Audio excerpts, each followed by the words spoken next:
pwedeng magamit yan against him.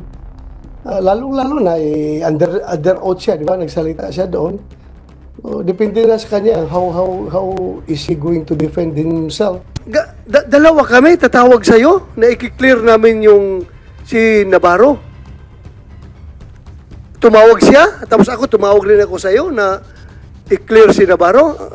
Please enlighten us. Bakit dalawa kagad kami nilamp mo na tumawag para i-clear si Navarro? Ang hirap intindihin. Bakit nagkasabay pa kami tumawag? Hindi na magsabay, Sir, Your Honor, Mr. Chair. Sa totoo lang, tumawag ka sa akin.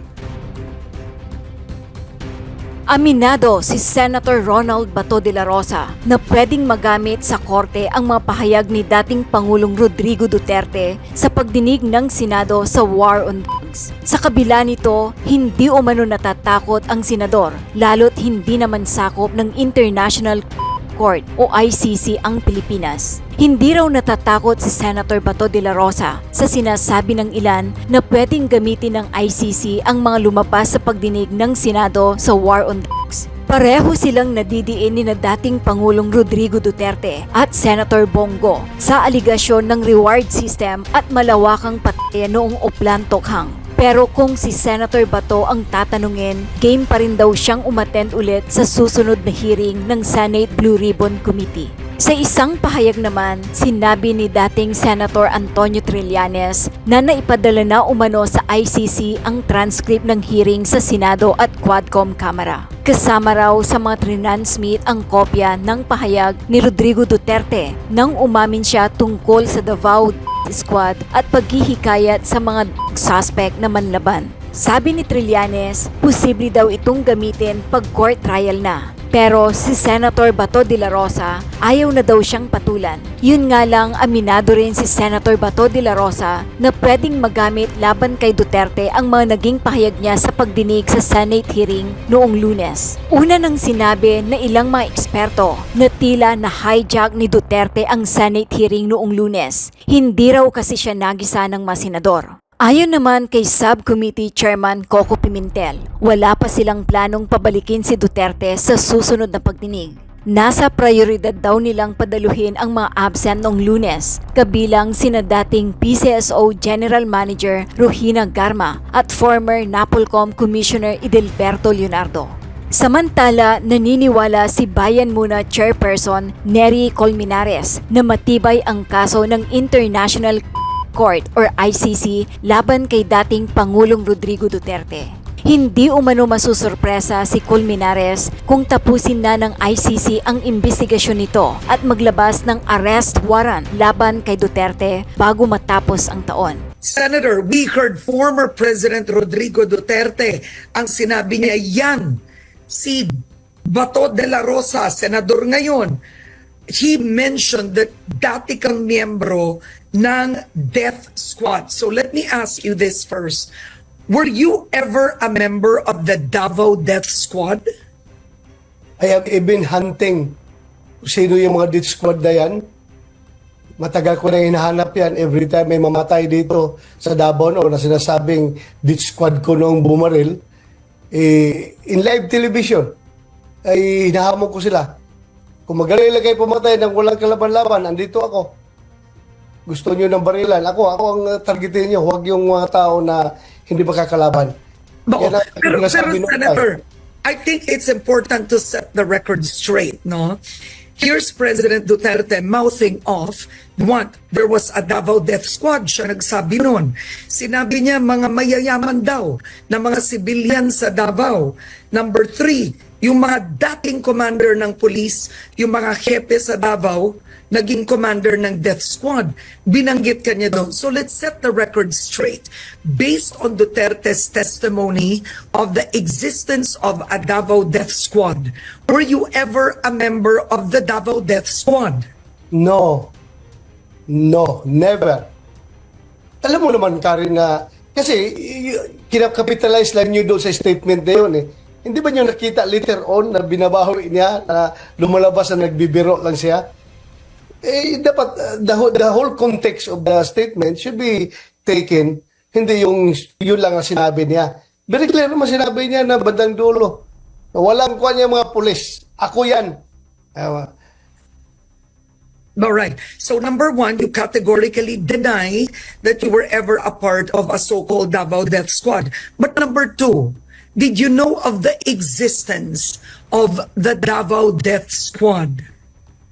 Sabi ko nga sa iyo, Karen, that yung Davao Death Squad is a creation of the media. Yung term na yan. Yung term na yan. Totoo, may namamatay. May namamatay dito Sa Davao muna to, ha? Yung Davao muna tayo. Oo, Totoo. Davao. Totoo yan. May mga namamatay ng mga kriminal, may namamatay ng mga pusher, may namamatay ng mga hold-upper, mga kidnapper. Pero yung term nga na death squad, creation niya ng media. Sinasabi nila death squad, Davao death squad. Ako, I cannot confirm na mayroon talagang death squad. Okay, so one, you're making it clear on Head Start. You were never a member of the so-called Davao Death Squad. You cannot confirm the existence of the Davao Death Squad. Okay, but number three, it's the former president himself who said it. He said may mga hindi daw mga pulis, pero may mga mayayaman na mga taga Davao. They cared for Davao. Sila daw ang pumapatay. Di kasuhan ninyo yun, yung mga... But you were his police chief. So, tanong ko, you were the police chief of Duterte even when he was mayor in Davao. So, Yes. ang tanong ko, what was the former president saying? Ano yun, sir? Invento? Was he, is he a storyteller? Ano yun? You can't say it's a joke. It's either a lie or the truth. Ano po yun? Para bang mga hindi niyo kilala si President Duterte na magaling niya gumamit ng mga words. Dapat, kung ito interpretation of what he has said during the Senate hearing is subjective. Kung ako ang tanungin mo si General Gamboa, tanungin mo si General Danao, yung mga dumaan na chief of police dito, ang masasabi talaga sa iyo is, nagbibiro lang yan ng boss namin, nagbibiro lang yan. Kung kayo, tingin ninyo na may meat yung sinasabi niya na talagang merong death squad din. Sabi nga niya kasuhan niyo ako. If you have the evidence, kasuhan niyo ako. Inamin naman niya na lahat ng mga whatever hindi from Davao, mag-elevate tayo sa national level, whatever the police, whatever the drug war succeeds to do or failed to do, ay sa kanya yun. Siya ang may legal responsibility doon. Yeah. Well, actually, kaya sabi niya, inahamon niya ang mga complainant na mag-file kayo ng kaso sa akin. Kasuhan niya ako. No, we're gonna get there. We're gonna get there, Senator. But Yes. it's to first analyze because it's very difficult for the public to sinasabi ng mga kakampi ni Duterte, nagbibiro yan. Ganyan lang siya. He uses words. But may punto si Senate President Francis Escudero. He was under oath, right? When you read a transcript, di mo naman malagay doon, nagbibiro, tumatawa, walang ganun. It's not that way. At in the end, he admitted to a Davao Death Squad under oath. Kaya nga, if he admitted, and you think that is enough evidence for him to be charged in court, then by all means, you have to do it. They have to do it. Kung sino dapat gumawa yan, yun lang. Okay. O natin gagawan pa ng pagbabanggain pa natin yung point of view ng mga dumaan na tao under sa kanya na iba yung pagtingin at saka yung people in general na sinasabi mo na hanggang ngayon after 6 years of President Duterte's term of office, after 6 years of being a president of these Philippines, hindi pa rin nila maintindihan yung ugali ng tao. So huwag na natin pabanggain yun. So your point, we have our point. If you have the goods, then sinabi na nga niya, file a kaso. Yeah. You're right, file a case. But I'm curious, when the president said, yan si Bato, commander yan ng Davao Death Squad, what was your reaction? You were sitting there. Mauwa ako. Shocked? What were... Alam ko naman yung tao na magaling yan gumamit ng words, magaling magbiro. Kaya dyan na tayo nagka-class ngayon ng ating interpretation. Dahil sa tagal kong kilala yung tao na yan, magaling yan magbiro, magaling yan na mangintriga, Kaya nga niyang pag-intrigahin yung dalawang criminal groups para magpapatayan. Sila maggira-gira dyan dahil magaling mag-intriga yan sa Saywar. Magaling sa Saywar. Kaya, yung sinabi niya, natatawa talaga ako. Dahil how come yung chief of police magiging commander ng death squad?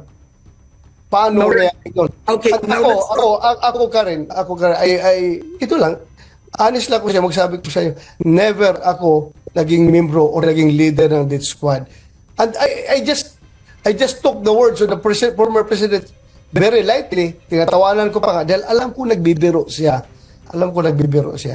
Okay, so para sa iyo, biro yun. Now let's go to this, okay? So,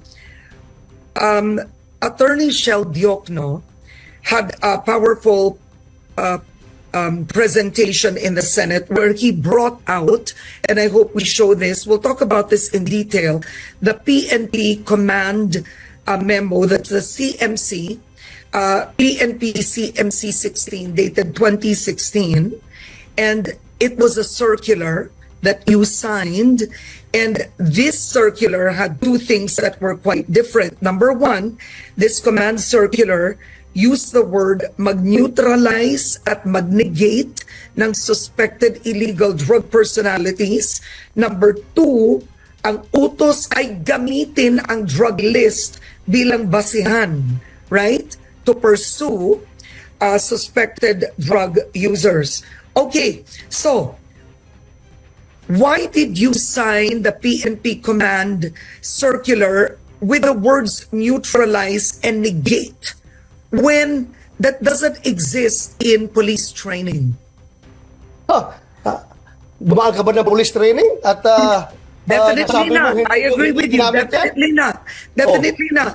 But the police officers that were interviewed said that neutralize and negate, the ones interviewed said ang ibig sabihin nun ay pinatay or killed.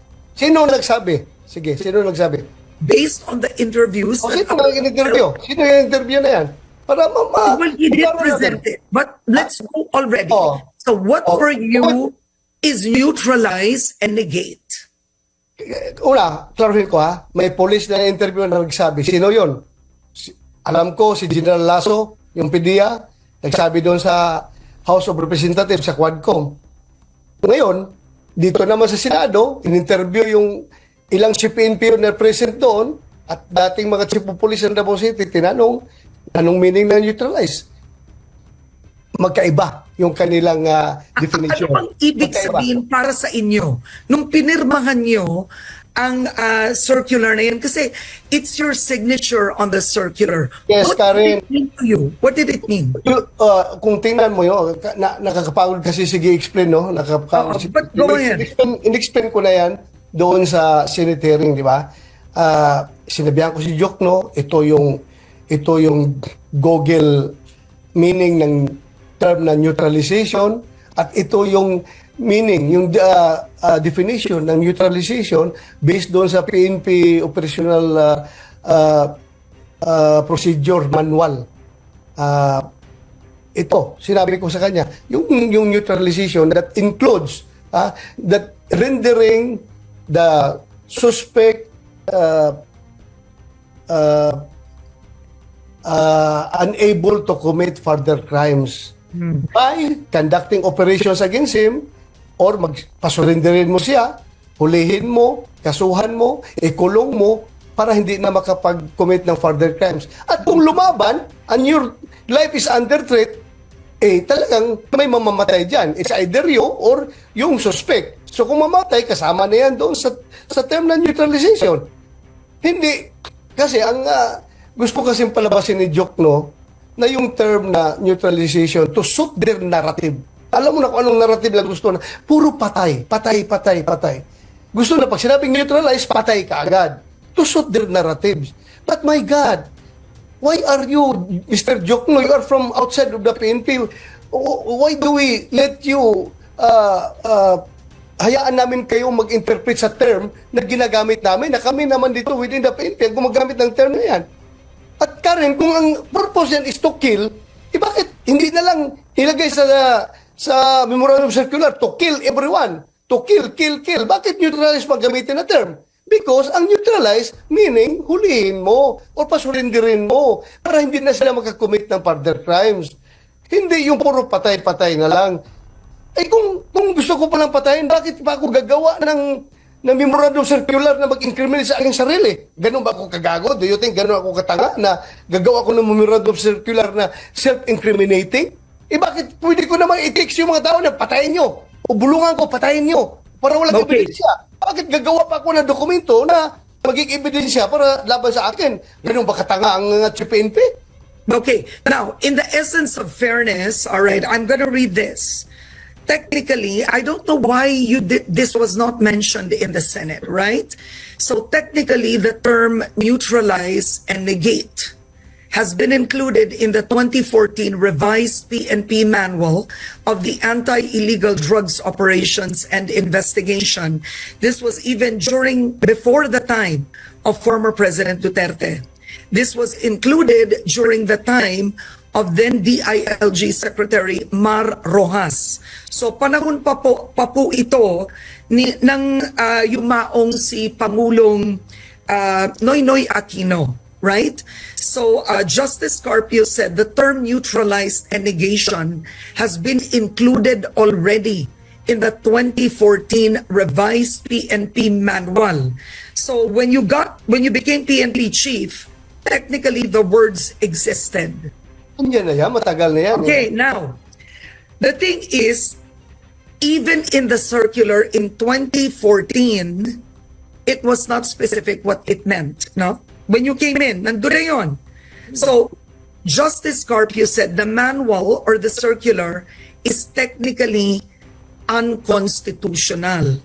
The question now is this: somebody has to show that the implementation of the circular is you are violating the rights of the individual or you are committing human rights. So yan na ang tanong ngayon. During your term as PNP chief, how did neutralize and negate? How was that implemented? Okay, Karen. Neutralize. I will give you statistics. 1.6 million drug users and drug personalities, users and posers, nag-surrender. They were part of the neutralization effort of the Oplan Double Barrel. 300,000 nakakulong sa mga prisuhan. Buhay. Buhay yan lahat. Punong-puno ating mga prisuhan. Problema tayo sa overcrowding of our police station jails. Dahil nga, sa dami nating hinuli. Nakakulong yun. Buhay yun lahat. Buhay lahat yun. So, sabihin mo, mayroong 6,000 na namatay. Sabihin natin, hindi ko rin kiniklaim na lahat yun ay justified na pagkamatay. Dahil alam natin, mayroong mga pulis na nagluloko at pinagkakasuhan natin. So, kasama na ngayon sa buong neutralization effort, nag-surrender 1.6 million, 300,000 ang arestado, facing charges, nakakulong, at yung 6,000 na namatay. Sila nakapokus na sa 6,000 na namatay at gusto nila na yung term na neutralization doon sa memorandum circular na pinirmahan ko ay doon lahat sa patay yun. Kinalimutan lang yung 1.6 million na nag-surrender. Kinalimutan nila yung 300,000 na arrested, buhay, nagkakulong sa prisuhan. Because they want everything to suit to their narrative na the drug war is very bad. Very bad. Tanungin natin yung 1.6 million na nag-surrender kung kumusta na buhay nila ngayon. Marami nagpapasalamat. Maglalakad ako sa kalsada. Daming former addict, mga tricycle driver, nalapit sa akin, "Sir, salamat sa inyong tukhang. Kung wala yung tukhang, wala na ako ngayon. Patay na ako siguro dahil overdose ako sa droga." Ngayon, Okay. sir, mataba na ako, healthy na ako dahil huminto na ako sa droga. Reform Alright. na. Okay, so you make a fair argument there. Ang tanong ko ngayon is this: former President Duterte in the Senate said, okay, is he even encouraged police officers, alam nyo, pilitin yung manlaban. Pilitin yung lumaban. Right? Sinabi niya yon. Tama? Sinabi niya yon, Senator. Pilitin yung lumaban para in effect, I'm presuming, no, I'm saying that in effect, para yung police, pwede niyang mapatay yung suspect. And Attorney Sheldiok, no, I mean, when you go through really the role of the police officer, is that the role of the police officer? Was that right? In effect, Duterte meant provoke it. Provoke them na manglaban para mapatay nyo. Kaya nga, sinabi niya, di ba? Sinabi niya na yung mga pulis na yan, may training yan. Sabi ni Duterte mismo. Sabi mismo Pero niya. tama ba yun, Senator? Sandali lang. Sino bang pulis na gago na hahamunin mo yung na bumunot ka, lumaban ka para magkabarilan tayo? Do you have time to do that? Yun lang, ginamit lang ni President Duterte yung para matakot ang mga kriminal. But ako, never di ako sinabihan na hamunin mo, bigyan mo ng chance lumaban para mamatay. Never ako niya sinabihan yan. Kasi alam niya, edukado ako. I am a PMA graduate. I know the law. Kahit hindi ako lawyer, matagal akong nag-enforce ng batas at hindi ko gagawin yan kung iutos niya sa akin. Kung iutos niya. Pero my God, hindi niya sinabi sa akin yan. Magaling lang siya gumamit ng mga term na yan para matakot ang kriminal. Pananakot nga. Takutin niya para, ay, huwag tayong magluko-luko dito kasi mamaya, encourage tayo ng pulis na lumaban, mamamatay talaga tayo nito. No, magaling sa cyber tactics siya si Pangulong Duterte. But, my God, pistol siya. Ako, PMA graduate ako. Alam niya, pag-utusan niya ako na palabanin mo para mapatay mo. Practically, sabihan ko sa kanya, Sir, may time pa ba tayong manghamon pag ganyan, mag-aaristuhan na, may baril yung kalaban at lumaban? Maghahamon pa tayo o bigyan pa natin ng tsansa? Never, it cannot happen. At kung may time man tayo na gagawin yan, do you think gagawin ko yan? Police officer ako. May tsapa ako. I have sworn to serve and protect. So, moving on from this topic, are you saying that in the end, because today you denied being a part of the supposed Davao Death Squad, you can't even confirm the existence of one when you were chief in Davao. 3, you said the president never commanded you, in other words, to do that. What was it then? Is it so what's going on? Ano to? Is it just Cywar? He uses words loosely. Ano to, sir? Ba't siya ganon? Alam mo, kung if you want to, gusto mong kunin yung effect ng kanyang kagalingan, magsaywar. Hindi pa siya nakaupo as president. Hindi pa siya naka-take out by July 1 as president. Ilang libo na ang nakapila sa police station para mag-surrender. That is the Cywar effect of President Duterte. Nakapila na mga adik, ha? Mga puset, kung nagkapila na sa estasyon para mag-surrender, hindi pa siya nag-take out, ha? Hindi pa siya naging presidente. That is the Cywar effect dahil magaling siya manakot ng tao. And yung sabi mo na I am instructing the police to encourage the criminals to fight it out para mamatay yung police, mamatay yung criminal, that is part of his Cywar tactics. Kaya nga, nag-surrender ang marami. Pero kung sabihin mo na sinabihan ako? I can tell you frankly, never ako sinabihan na palabanin mo. Wala.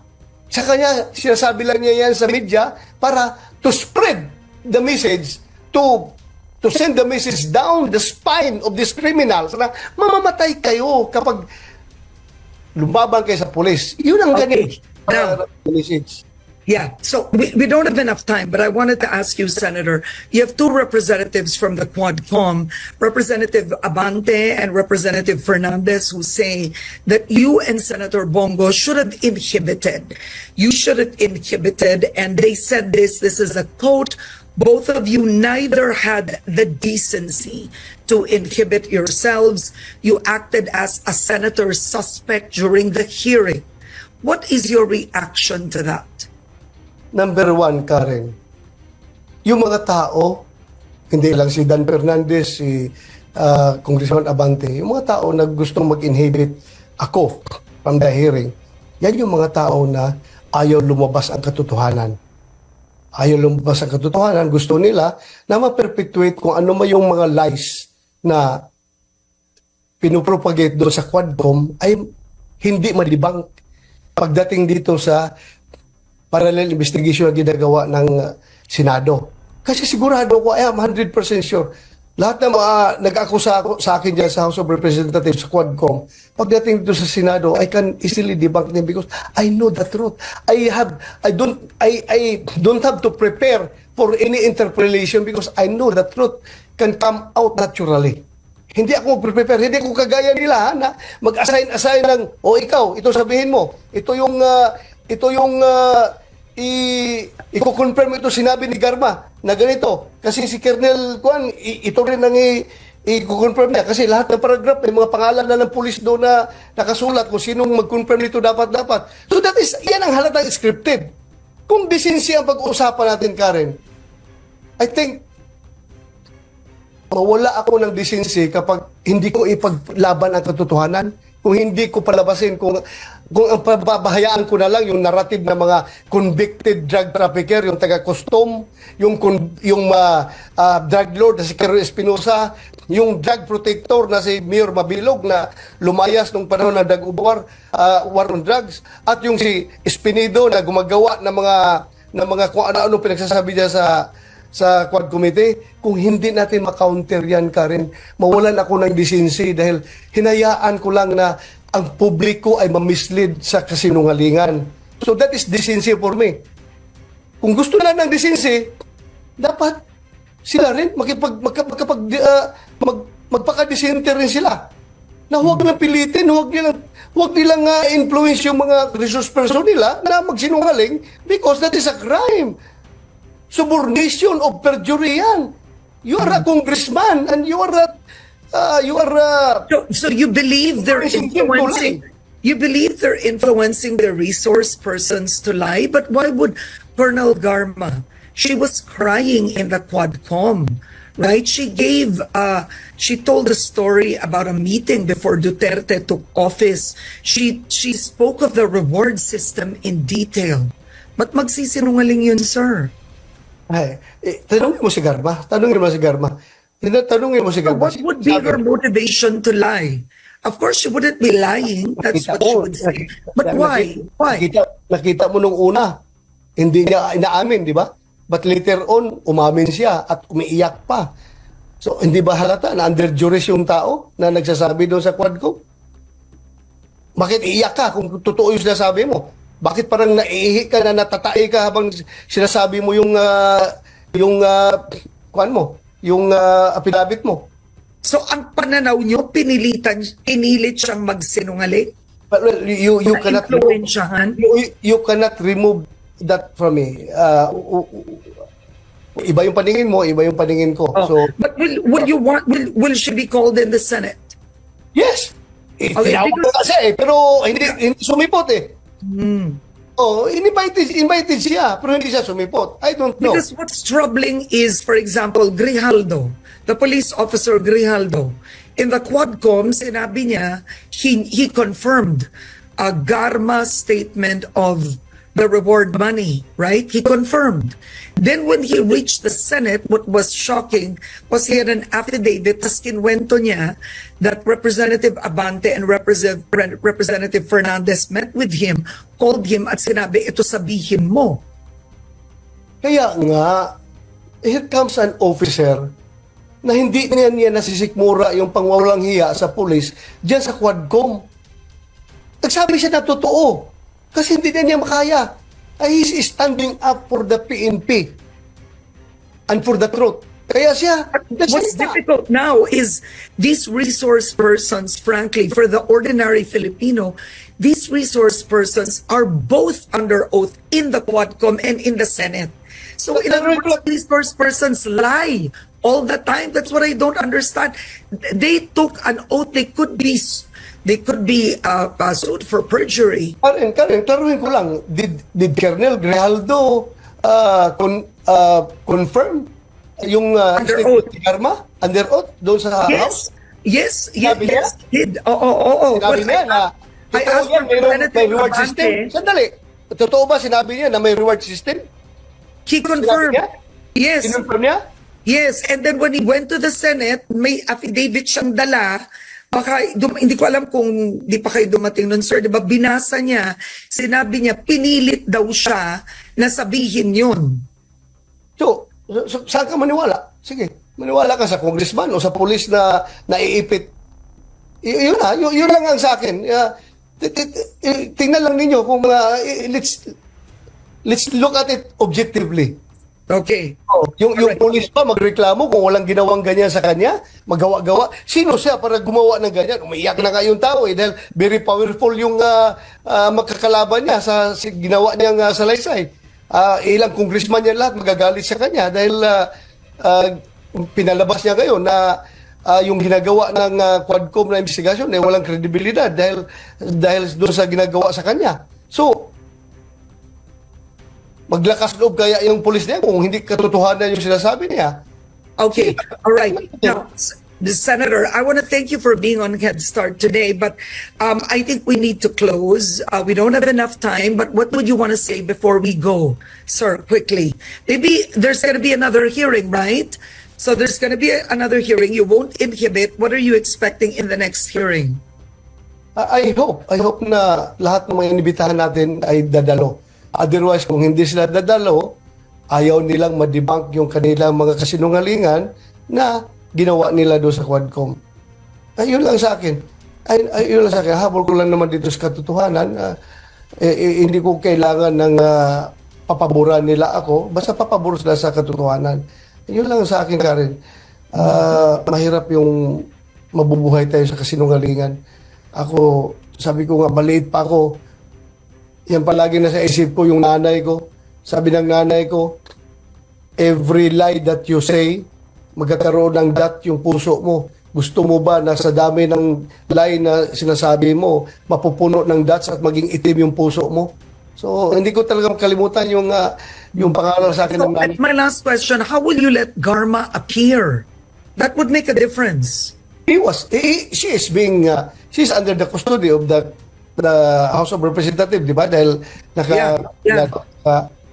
so kung may natitira pang interparliamentary courtesy between among the lower house and the Senate, kung nandyan pa yan, of course, we expect na i-deliver nila si Garma at si Leonardo doon sa hearing namin. Kung may natitirang interparliamentary courtesy, But the chairperson can ask for that.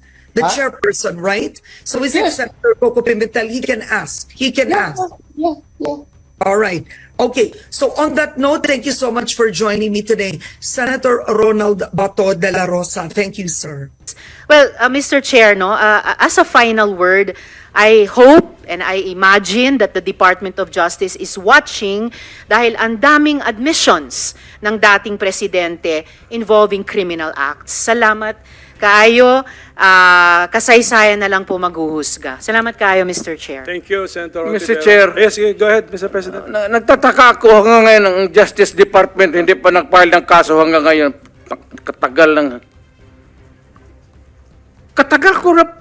Matagal ako pumapatay ng tao hanggang ngayon hindi pa sila nakapile ng kaso. Mr. Chair, another addition to the list that's growing by the minute.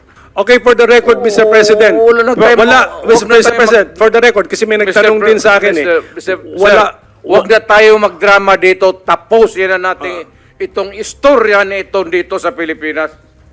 For the record, Mr. President, Kasi naawa ako dito sa mga pulis. Sa totoo lang, naawa ako sa mga pulis, pati sundalo. Kaya ako, akin, mine and mine alone. Pag nag-inutusan ko ito, mag-operate itong mga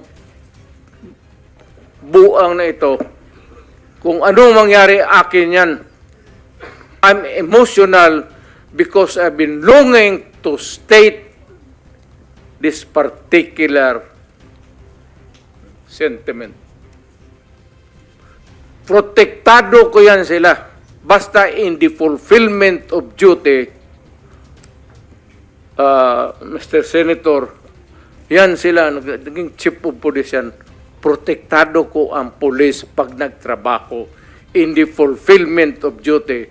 Pero alam nila, ang mga pulis na pumasok ng kidnapping, alam nila yung pulis nila, pinatay ko. The remaining resource persons or witnesses. So, whose turn? Senator? Mr. Chairman, just a quick manifestation. Sige, go ahead, Senator Bato. May I move that Colonel Grijaldo be recommended to the Mother Committee to be under witness protection program because he might be very vulnerable to counter attacks from this congressman na sinabi niya. So baka pwede lang, Mr. Chairman. Sige, we will have to study well the situation of Colonel Grijaldo. So we will refer it. We'll communicate with the Mother Committee. Active service pa po kayo, right, sir? Yes, sir. How many more years? I still have 4 years, sir. Okay, sige. I'll pag-isipan natin yan how an active police officer will be under WPP. But siguro you're not after the physical protection, but you're after some benefits, some other benefits like immunity. From so? Okay, I understand. Because I think the committee can grant that Yes, I understand. immunity, Okay, we will- immunity clause. Pwede, Comsec, can you help us bring this to the attention of the Blue Ribbon chairperson? The COMSEC is nodding, Yes, nodding his they will Mr. bring it to Chairman. the attention of the chairperson. Okay, so last 13 minutes, Senator Padilla. Opo, maraming salamat po, Ginoong Pangulo. And one reason bakit kailangan natin we did not prepare dinner for anybody. Okay, pasensya na kayo. Opo, sa katunayan po, Chairman, wala na rin po talaga akong tanong kay dating Pangulong Rodrigo Roa Duterte dahil nasagot naman po niya lahat ang mga katanungan sa kanya at naging malinaw po talaga ang kanyang posisyon. At plano ko po talaga sana, Ginoong Pangulo, na sa susunod na lang ako magtanong, pero bigla niyong binanggit kanina, nagulat ako kasi yung nandito, ang tingin ko lahat general, tapos binanggit niyo si Ma'am Muking. Hindi ko man po talaga alam ang tunay na pangalan ni Ma'am Muking, kilala ko lang siya as si Muking. Kaya nung binanggit nyo na nandito si Ma'am Muking, nagulat ako bakit nandun siya sa mga general. Pwede po ba ako magtanong, Ginoong Pangulo, kay Ma'am Muking, bakit po kayo nandyan?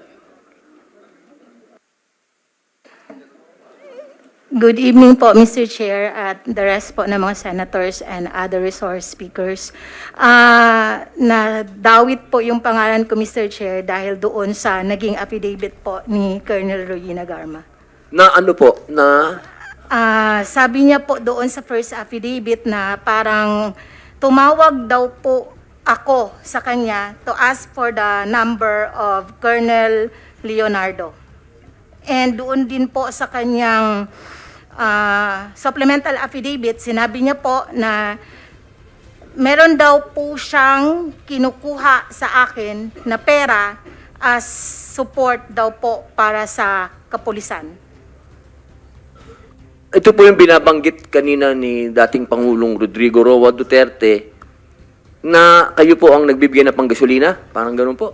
Actually, Mr. Chair, hindi naman po ako directly kasi hindi naman po ako disbursing officer po. Opo, ng ano office. po ba ang function ninyo? Kasi ang alam ko po, kilala ko po kayo si Ma'am Muking na lahat po ng hiningan ko ng tulong sa pagpapa-ospital. Kayo po ang tinatawagan ko. Yes, Mr. Chair. To be clarified, Mr. Chair, saang functions po ang ginatanong ninyo sa akin, sa City Mayor's Office po ba or sa Office of the President? Nagkakilala po tayo sa Office of the President na, pero doon po, sa panahon na yon, alam nyo naman po, lahat ng hiningi ko sa inyo may kinalaman sa ilalabas sa ospital. Yes po, Mr. Chair. Isa po yan sa functions namin po sa Office of the President. Opo, kaya po ako naguguluhan. Paano po kayo napunta dito? Napagbintangan po kayo? Na ganun po ba? Yes, Mr. Chair. Ay parang malabo naman po yata dahil ako na po mismo, Chairman, Ginoong Pangulo, kilala ko po si Ma'am Muking na personal. Now, buong pagkakakilala ko po, wala po akong ginawa kundi humingi sa inyo ng tulong. ilabas nyo po sa ospital ito, baka pwede nyo pong bigyan ng ICE ito, mga lahat po ng ganun na medyo naguguluhan lang po ako at hindi po yata ako naniniwala na involved po kayo dito. Yun na nga po, Mr. Chair.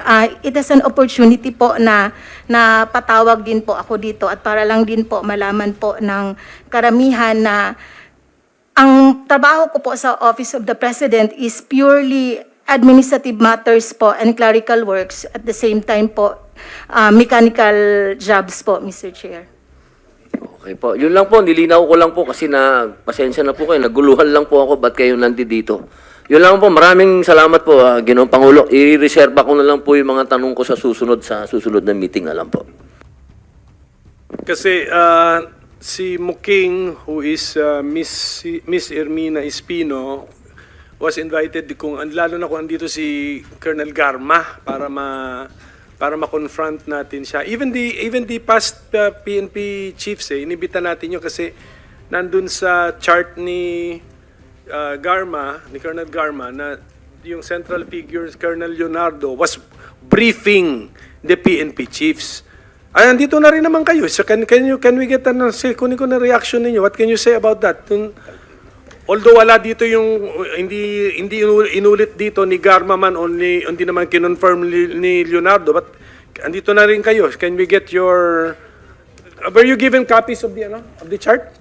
Hindi. Bigyan natin sila. We saw it on TV, Opo. Mr. Chair. Ito lang po yun. Gusto ko lang, kasi parang ang part ng trabaho ni Edelberto Leonardo, briefed incoming chief PNP, etc. So, yun, being those PNP chief, can you comment or react to this allegation?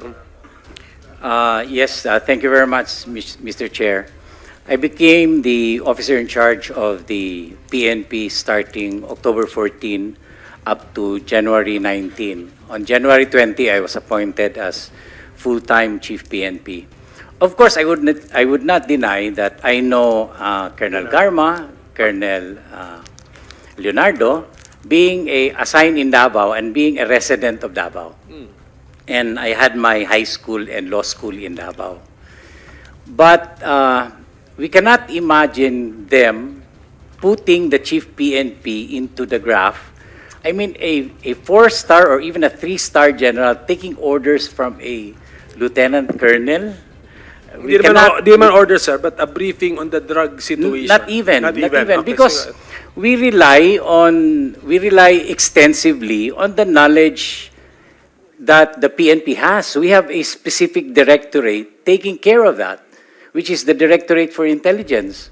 So why depend on Leonardo? He doesn't have any control over all the units of the PNP nationwide. So no, Mr. Chair, we deny that we are included and that that graph or whatever drawing that he presented is not true. you were never briefed by Leonardo on the drug situation when you were incoming or when you were incumbent PNP chief. He cannot afford to brief me, Mr. Okay. Chair. Because I'm more what- knowledgeable than him. Okay. So how about the others po? Ganun ba? Your Honor, Sinas. just like General Gamboa, I have no briefing before I became the Chief PNP. We get our instructions from the President because the President is regularly conducting a monthly meeting with us, sir. And he relayed the instructions through our SILG, sir. So we follow the flow of communication, sir. Thank you, sir. Thank you, General Sinas. General Danao, sir. Okay. Yes, sir. I became the officer in charge from May 2022 only, sir. So 3 months is election time. And when I became MPD director, regional director of 4A and NCR, never did we get any instruction, or why should I get also a instruction from a lieutenant colonel? And kung meron man, sir, impormasyon yan, hindi rin yan as a gospel truth if ever. Kasi nakita naman natin, sir, nung una, the President even announced yung mga names. So, hindi na kailangan, sir, siguro, si Leonardo dyan. So, we never got any instruction or we never coordinated for that matter It was also at the time when I became RD of 4A and NCR. Pandemic, sir, nung una. Sarado nga, sir, yung mall, eh. Nung panahon na yun. That's all, sir. Thank you. Mr. Chairman, I am included. You're the because I am fourth. also- Yes, yes, oo nga. You're I am the fourth also- chief Yeah. PNP. Oh. Mr. Chairman, I just would like to make my wonder. I really wonder why. How come a lieutenant colonel is going to brief a four-star general on what particular field of interest about the drug situation? If I need a briefing about the drug situation of the country, I ask the General Aquino. He is the PDEA Director General. I ask the Director for Intelligence because alam niya yung pangyayari sa Pilipinas. Or I may ask General Ferro, my anti-illegal, my drug enforcement unit chief. Why do I have to get a briefing from a lieutenant colonel coming from a region assigned to sa Region 11? So I don't see, I cannot, wala akong maisip na dahilan bakit ako magpapabrief dyan sa isang, at that time, he was still major ata, hindi pa lieutenant colonel. Lieutenant colonel naman, nung ako nag-CPNP, never, even a single instance na nag-report yan sa opisina ko, either Leonardo or Garma, they never reported to me. They never report to me. Walang, hindi na kahit isang instance man lang na nag-report sa akin yan. Much more, yung pagbibriefing sa akin. Who are they to brief me? I am the chief PNP. Baka sabihan ko pa siya, you sit down, I will brief you. Mr. Chairman, that's all. Thank you. Thank you. Sure. Yes, Senator Villanueva, yes. Si Muking, tama ba yung pagkarinig ko kay Presidente that sometimes namimigay ka ng pera? Kung totoo yun, anong konteksto nun? Actually, Mr. Chair, hindi po ganun ka-elaborated yung sinabi po ni former President. Na-mention ko po kanina, Mr. Chair, na hindi po ako ang disbursing officer. So, ang sinasabi niya pong support, Mr. Chair, is yun pong office supplies, office equipments, and yun pong gasoline po na binibigay namin sa mga precinct commanders po in every precinct po sa Davao City. So cash na yun? No po, Mr. No? No cash po, Mr. In a form of... kung voucher, mga gano'n? Yes, meron po kaming tinatawag na gas slip po, Mr. Chair, yung parang PO slip. Yun po yung kinukuha ng mga police in charge doon sa nakadesignate din po na personnel at hindi po directly from me, Mr. Chair. So can you tell us ano yung mga nahawakan mo ng posisyon sa gobyerno from the LGU of Davao up to kung sa national man? I entered the city government of Davao in 2001. I was appointed as Community Affairs Officer 1 up to Community Affairs Officer 3. Then before the end of the mayorship of the former president, I was promoted again to Supervising Management Officer. And by that time, Mr. Chair, I was seconded to the Office of the President last 2016. So at nung natapos na din po yung term ni Mr. President, nabalik na din po ako sa City Government of Davao, occupying the same position. So all the while, LGU employee ka pala? Yes, Mr. Chair. Thank you for that. Senator Villanueva? Just that one follow-up question. When you were giving this what's that gas Gas slip. what was your position then in the palace? And not in, I may clarify, Opo. Mr. Chair. Sige po. Hindi- Sorry for my innocence. I'm just a little bit confused. Yung you were na-mention- you were part of PMS ba or PNP or No, Mr. what? Chair. Sige, please. 2016 po, as I had mentioned earlier, I was seconded po. So, naging Assistant Secretary po ako ng Office of the President. Okay, you're From an ASEC. 26, yeah, Okay. from 2016 to 2021. And was promoted again to Undersecretary in 2022 before the end of his term. So ASEC naging USEC. National government employee ka. Yes, Yes. as I had mentioned earlier, Mr. Chair, I was seconded po. Hindi, seconded. Ibig sabihin seconded. Don't you remain an employee of the can't- your mother agency? You keep the original position, Mr. Chair, but the moment you will be seconded to the different office, you will keep the position of the new office, of the adopted office. Sino nagpasweldo sa'yo? Sige, para lang ma-simplify. Office of the President po, Mr. Chair. So gano'n. Tapos, pagbalik mo na lang sa LGU, parang yung seniority mo doon tuloy-tuloy. Tama? Ganun ba yan? Nabalik po ako sa dati ko pong position, which is the Supervising Administrative Officer. Oo nga. Pero counted yung 6 years mo na as if Plantilla po, permanent position po. sige. Anyway, Yeah, Mr. anyway, President. research na lang Yes, namin Mr. yan. Chairman, Sige po. I will no longer belabor the point. I was just trying to understand clearly from the allegations being hurled against her, Mr. Chairman, but I will just pursue it next time. Mr. Chairman, considering that we have the ES here, the Internal Affairs Service, I would just like to point out, Mr. Chairman, that this representation had been emphasizing the importance of accessibility and enhancing the accessibility of our kababayans to the PNP Internal Affairs Service. And I was looking at the reports here. Nakalagay po dito that based on EAS 2023 annual report, 1,777 out of 1,844 police stations, or 96%, have established EAS desks. This is the correct figure, sir. And as of May 2023, there were 4,098 trained EAS desk personnel. Is that the correct statement? Actually, Mr. Senator, ano na po yan? Noon pa to? Noon pa po yan. As of now, that ESDS it has been discontinued because we don't have enough personnel to man all of those desks, Mr. Chair. So yun ho yung problema doon. So who are manning such desks now, Your Honor? Mr. Chair, if there are personnel available, that these are more in the urban areas.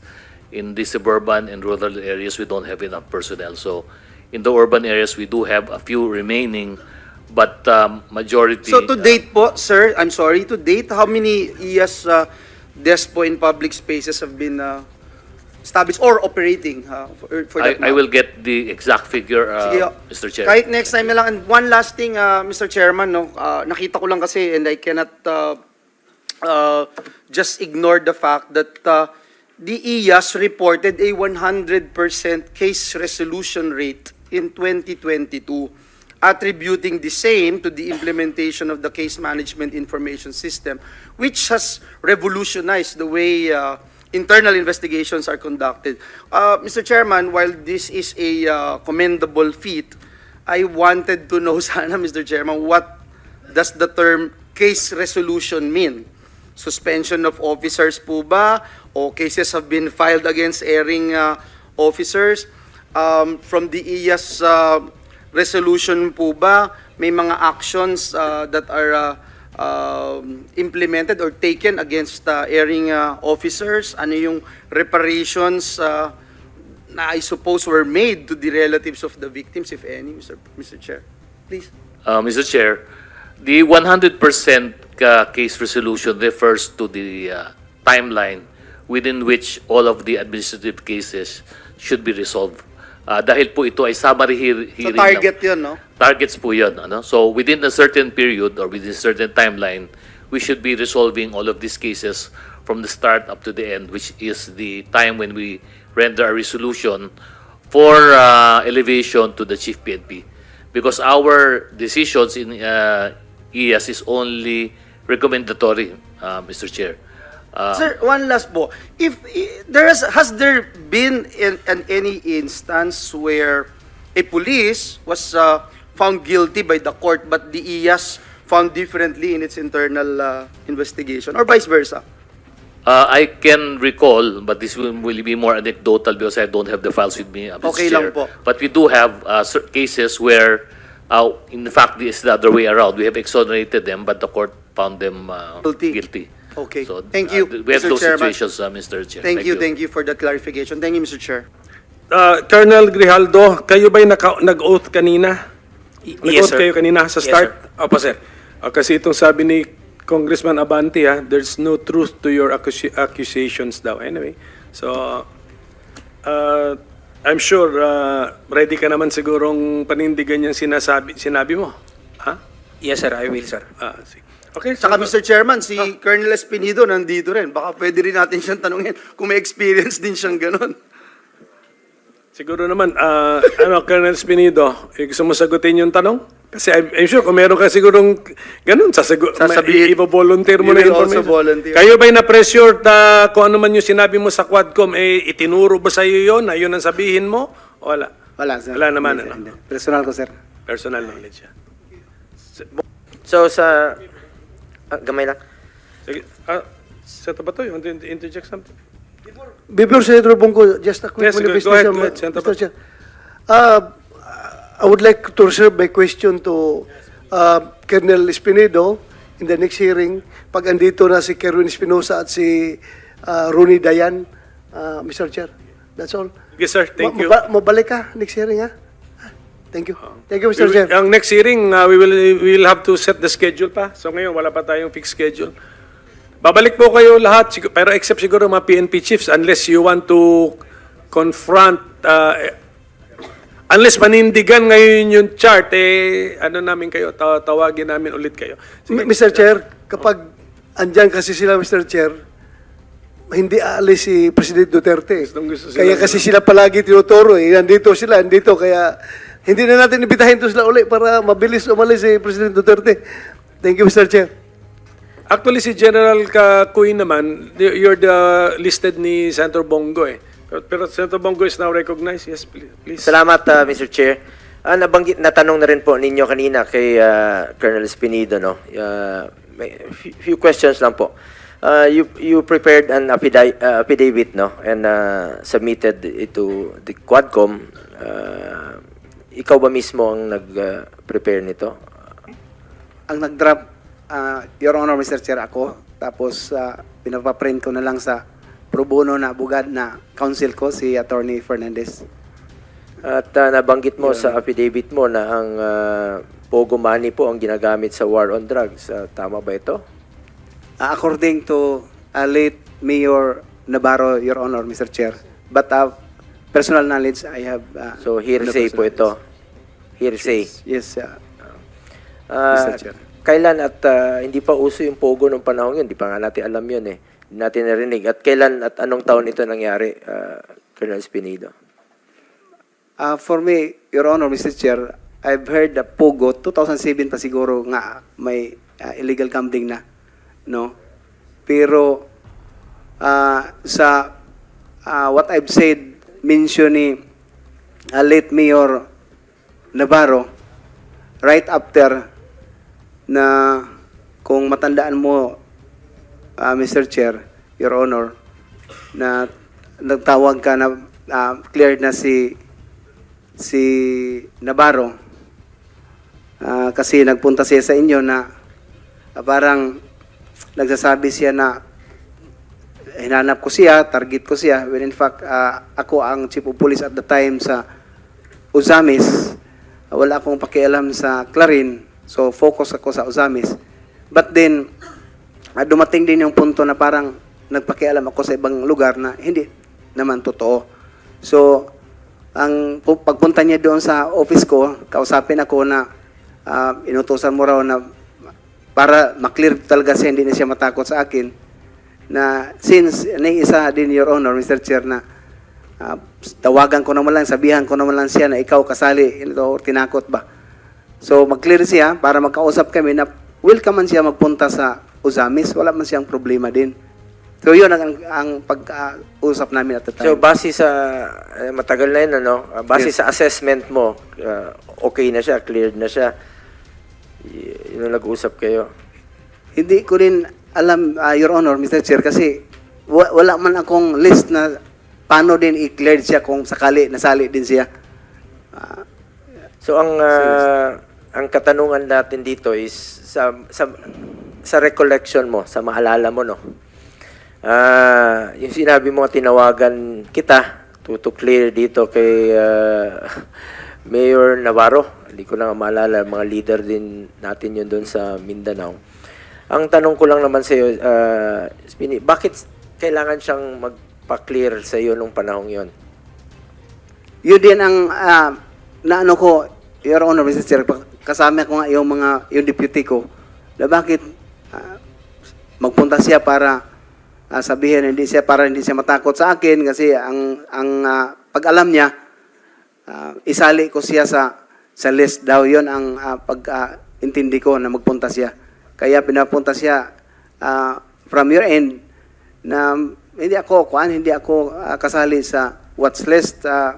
Kaya nga recommended ako sa inyo sir na tumawag si Senator si Sir Bongo sa inyo para to prove na wala akong kasali sa list. So, ibig sabihin, kiniklear niya yung sarili niya sa iyo at wala siyang dapat ikatakot. Yes, Your Tama Honor, ba? Mr. Chair. Anyway, yung nakalagay kasi doon sa affidavit mo, no, nung mga nakaraan na nabanggit po yung pangalan ko. Na-mention mo eh.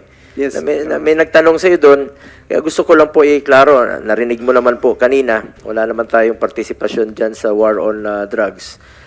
Sa pagkaalam mo at gusto ko lang pong tanungin ka muli dito harap-harapan, meron ba akong direct or indirect participation dito sa sinasabi mo? Nung magsalita ako sa Quad Committee, Your Honor, Mr. Chair, sinabi ko na yon na personal knowledge wala ako. Yun lang ang statement doon sa affidavit na ganun lang ang narinig ko. But personal knowledge to you kung ano ang sitwasyon na ikaw about for that matter sa Quadcom na pinag-usapan, wala akong personal knowledge sa inyo, Mr. Chair, Your Honor. Yun lang, gusto ko lang maklaro. So, purely hearsay yung sinasabi mo. Sa narinig mo lang. Yes, Mr. Chair, Your Honor. Yun lang po. Gusto ko lang iklaro. Kasi medyo iba yung narinig natin doon. Nabanggit mo na ngayon na wala kang personal knowledge. Yes or no? Yes, Mr. Chair, Your Honor. Stated sa affidavit ko dun at yun natandaan ko na true kay late Mayor Navarro. Pero sa inyo, as I've said, personal knowledge, Your Honor, wala. Okay. Salamat. Sa IAS, no? Sa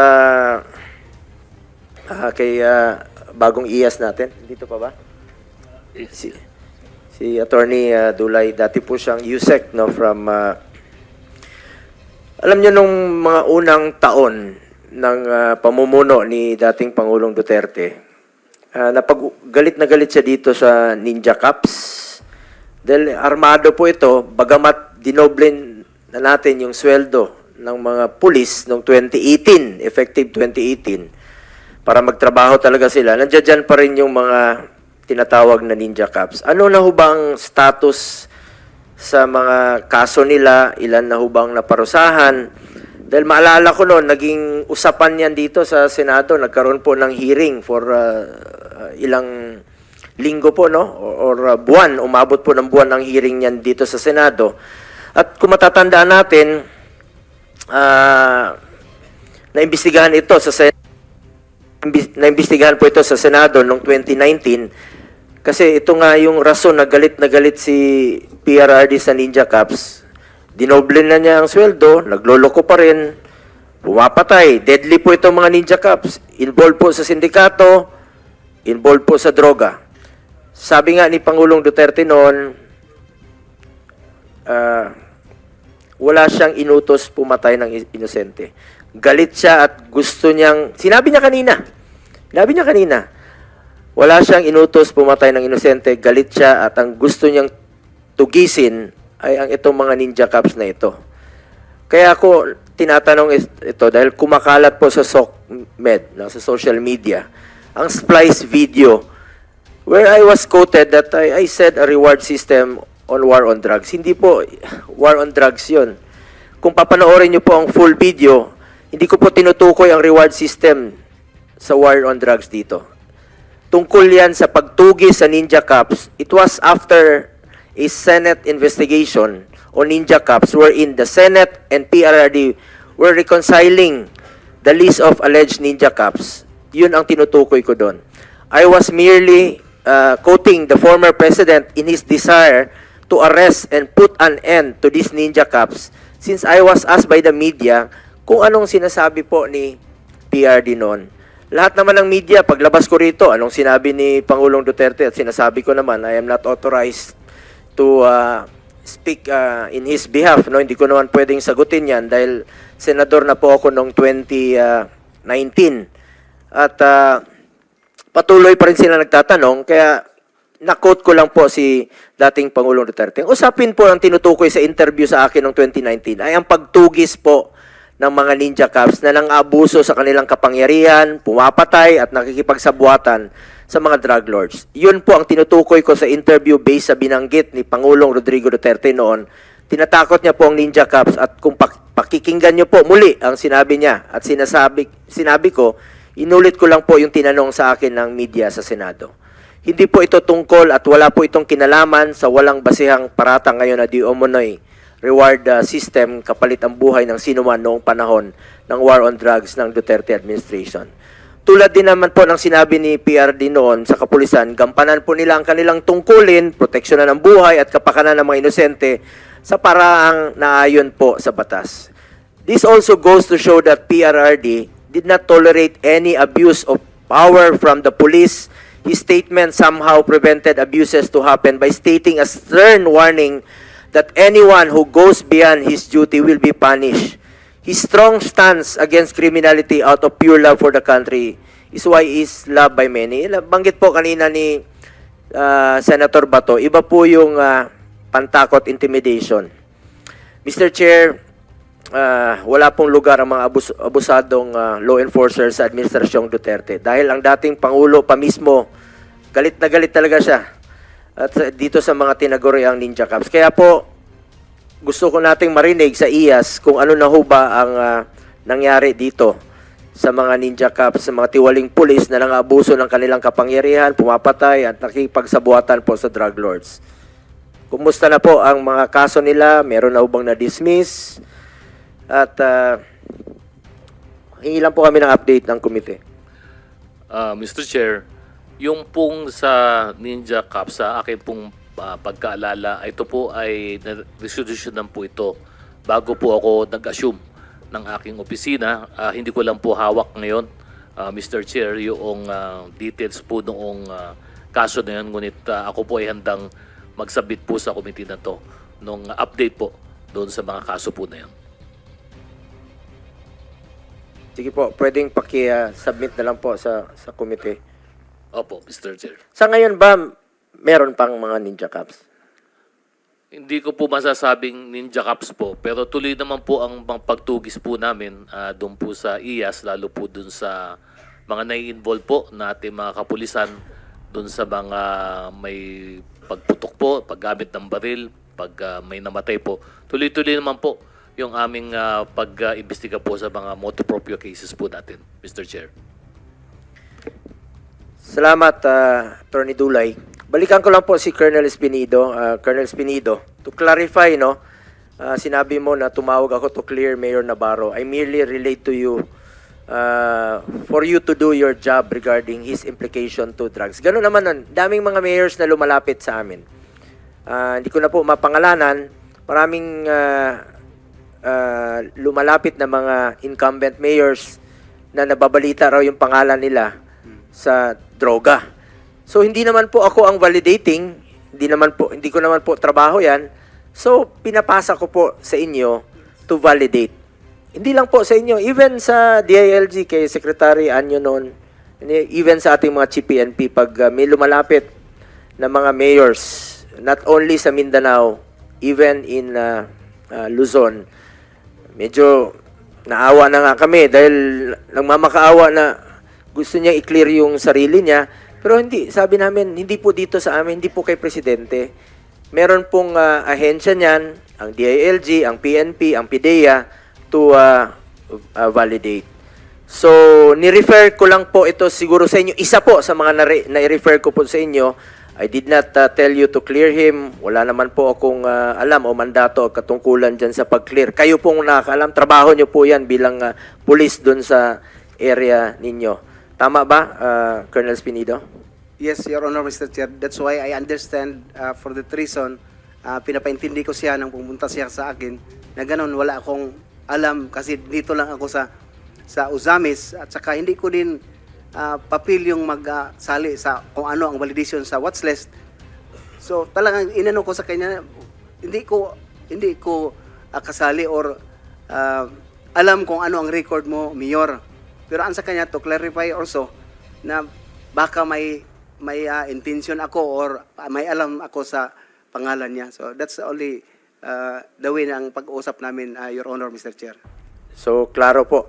At kung wala kang personal knowledge tungkol sa akin, dun sa affidavit mo, bakit mo sinama yung pangalan ko at bakit nasingit yung pangalan ko? May pumilit ba sa'yo? Remember, you are under oath po, no? May nagpapirma ba sa inyo na isama yung pangalan ko since wala ka namang personal knowledge sa akin? That's why ang personal knowledge, Your Honor, yung tanungin ako, nagsabi ako na wala akong personal knowledge sa inyo about sa for that matter, no, na masabi natin na napag-usapan. True lang kay Mayor, late Mayor Navarro. May nagsabi sa iyo na isingit yung pangalan ko kung since wala ka namang personal knowledge. Wala Bakit naman, nasingit? Wala naman siguro. Sigurado Mr. Chair, ka? You're under oath.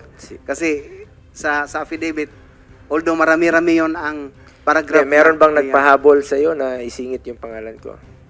Yes or no lang naman?